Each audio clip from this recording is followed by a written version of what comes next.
तुम्ही ड्रिंक करून आले ना, म्हणजे तुम्ही दारू प्या, मला त्याचा काहीच प्रॉब्लेम नाही, पण ब्रँडेड पिझ्झा ना तुम्ही गावठी पिऊन येता. अहो तुमच्या एक्सचा किती वेळा कॉल येऊन गेला. अहो कॉल करून द्या ना, एक काळजी करत असेल बिचारी. अहो पप्पा विचारताय किती पैसे टाकू. अहो तुम्हाला पत्ते खेळायला लागताय ना.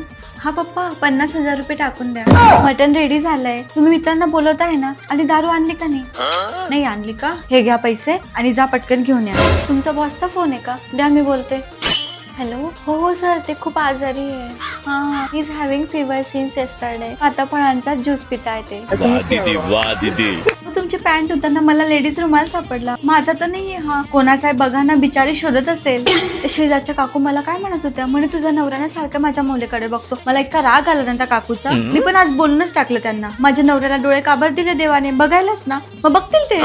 तुम्हाला लोणावळ्याला जायचंय ना? कोण कोण येणार आहे? अच्छा, क्लासमेट गेट टुगेदर आहे. हा, तुमचे एक्स पण येणार आहे. वा, किती मजा. अहो ही घ्या बॅग. लोणावळ्याला खूप थंडी असेल ना, त्याच्यामध्ये मी मफलर आणि जॅकेट पण दिलंय. आणि हो, परत परत मला कॉल करून वेळ घालवण्यापेक्षा मित्रांना वेळ द्या. बाय.